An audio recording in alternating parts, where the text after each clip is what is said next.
ಎಲ್ಲರಿಗೂ ನಮಸ್ಕಾರ. ಇತ್ತೀಚೆಗೆ ನೀವು ನೋಡ್ತಾ ಇರ್ಬೋದು, ಅಮೆರಿಕದಲ್ಲಿ ಅಲೋಕ್ ಎನ್ನುವಂತಹ ನಮ್ಮ ದೇಶೀಯ ನಾಯಿ ಬೌದ್ಧ ಸನ್ಯಾಸಿಗಳ ಜೊತೆಗೆ ಹೆಜ್ಜೆಯನ್ನು ಹಾಕ್ತಾ ಇರೋದು. ಅದನ್ನು ಅವರು ಶಾಂತಿ ಸಹಬಾಳ್ವೆಯ ಸಂಕೇತವಾಗಿ ಬಳಸ್ತಾ ಇದ್ದಾರೆ.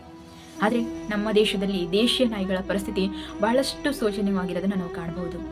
ಇವು ವ್ಯಾವಹಾರಿಕ ಜೀವನಕ್ಕೆ ಬರುವುದಿಲ್ಲ ಅಥವಾ ಮನುಷ್ಯ ವರ್ಗಕ್ಕೆ ಸೇರುವುದಿಲ್ಲ ಅನ್ನುವಂಥ ಒಂದು ಕಾರಣಕ್ಕಾಗಿ ನಾಯಿಗಳನ್ನು ಅಥವಾ ಪ್ರಾಣಿಗಳನ್ನು ದೂರಿಡುವಂಥ ಎಲ್ಲ ಪ್ರಯತ್ನಗಳು ಆಲ್ರೆಡಿ ನಡೀತಾ ಇದ್ದಾವೆ. ಇದರ ವಿರುದ್ಧವಾಗಿ ವಿದೇಶಿ ನಾಯಿಗಳು ನಮ್ಮ ದೇಶದಲ್ಲಿ ಶಿಸ್ತು, ಪ್ರತಿಷ್ಠೆ, ಶ್ರೀಮಂತಿಕೆಯ ಸಂಕೇತವಾಗಿ ದೊಡ್ಡ ದೊಡ್ಡ ಬಂಗಲೆಗಳಲ್ಲಿ ವಾಸಿಸ್ತಾ ಇದ್ದಾವೆ. ಇದು ಇತ್ತೀಚೆಗೆ ಬಂದಂತಹ ವಿಷಯವನ್ನೆಲ್ಲ. ಬ್ರಿಟಿಷರು ಯಾವಾಗ ವಿದೇಶಿ ನಾಯಿಗಳನ್ನು ತಂದರೂ ಅದನ್ನು ಶಿಸ್ತು, ಪ್ರತಿಷ್ಠೆಯ ಸಂಕೇತವಾಗಿ ಅದನ್ನು ಬಳಸಿದ್ರು. ದೇಶಿ ನಾಯಿಗಳನ್ನು ಕಂತ್ರಿ ನಾಯಿಗಳು, ಅಶಿಸ್ತಿನ ನಾಯಿಗಳು ಎಂದು ಕರೆದು ಬೀದಿ ಪಾಲನ್ನು ಮಾಡಲಾಯಿತು.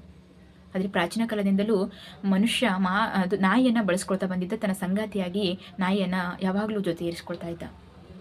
ಹಾಗೆ ಮನುಷ್ಯನಿಗೆ ಹೇಗೆ ಬೇಕು ಹಾಗೆ ನಾಯಿಯನ್ನು ಪಳಗಿಸ್ತಾ ಇದ್ದ.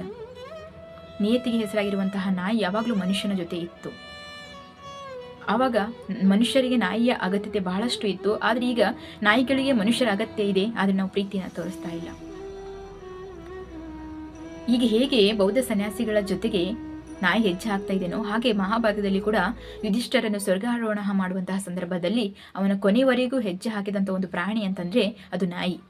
ಇಂದ್ರ ನಾಯಿಯನ್ನು ಬಿಟ್ಟು ಸ್ವರ್ಗಲೋಕಕ್ಕೆ ಬಾ ಅಂತ ಹೇಳಿದಾಗ ಯುಧಿಷ್ಠರು ಅದನ್ನು ನಿರಾಕರಿಸ್ತಾರಂತೆ. ನನ್ನ ಕೊನೆವರೆಗೂ ನನ್ನ ಆಶ್ರಿತವಾಗಿ ಬಂದಂತಹ, ನನ್ನ ಜೊತೆ ಹೆಜ್ಜೆ ಹಾಕಿರುವಂತಹ ಒಂದು ಪ್ರಾಣಿಯನ್ನು ನಾನು ಬಿಟ್ಟರೆ ಅದು ಅಧರ್ಮ ಆಗುತ್ತೆ ಅಂತ ಹೇಳ್ಬಿಟ್ಟು.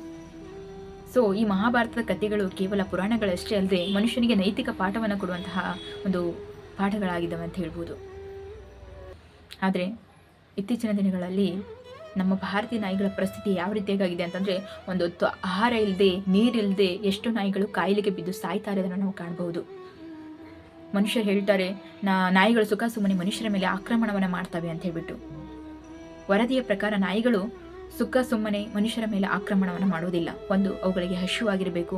ಮನುಷ್ಯನ ಕೈಯಲ್ಲಿ ಆಹಾರವನ್ನು ಕಂಡ್ರೆ ಅಥವಾ ನೀರಡಿಕಾದರೆ ಅಥವಾ ಮನುಷ್ಯರು ಅವುಗಳ ಮೇಲೆ ದಬ್ಬಾಳಿಕೆಯನ್ನು ಮಾಡಿದರೆ ಅಥವಾ ತಮ್ಮ ಪ್ರಾಣಿಗಳನ್ನು, ತಮ್ಮ ಮರಿಗಳನ್ನು ಉಳಿಸಿಕೊಳ್ಳಲು ಕೂಡ ಅವು ಮನುಷ್ಯರ ಮೇಲೆ ಆಕ್ರಮಣ ಮಾಡ್ತವೆ ಅಂತ.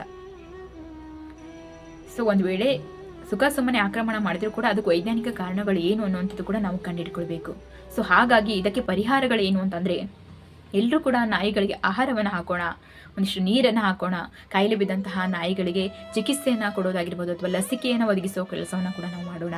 ಅಥವಾ ನಾಯಿ ಪ್ರಿಯರು ನಾವು ದೇಶೀಯ ನಾಯಿಗಳನ್ನು ಸಾಕುವಂತಹ ಕೆಲಸಗಳನ್ನು ಮಾಡಬೇಕಾಗಿದೆ. ಹಾಗೆ ಶಿಕ್ಷಣ ಸಂಸ್ಥೆಗಳು ಕೂಡ ಇದರ ಬಗ್ಗೆ ಜವಾಬ್ದಾರಿಯನ್ನು ತೆಗೆದುಕೊಳ್ಬೇಕಾಗಿದೆ. ಮಕ್ಕಳಿಗೆ ನೈತಿಕ ಮೌಲ್ಯಗಳ ಜೊತೆಗೆ ಪ್ರಾಣಿ ದಯದ ಕುರಿತಾಗಿ ಕೂಡ ತಿಳಿಸಿ ಹೇಳುವಂತಹ ಕೆಲಸವನ್ನು ಮಾಡಬೇಕಾಗಿದೆ. ಹೆಚ್ಚು ಹೆಚ್ಚು ನಾಯಿಗಳನ್ನು ಸಾಕುವುದರ ಮೂಲಕ ನಮ್ಮ ನಾಯಿಗಳನ್ನು, ದೇಶೀಯ ನಾಯಿಗಳನ್ನು ಉಳಿಸುವಂತಹ ಕೆಲಸವನ್ನು ನಾವೆಲ್ಲರೂ ಮಾಡಬೇಕಾಗಿದೆ.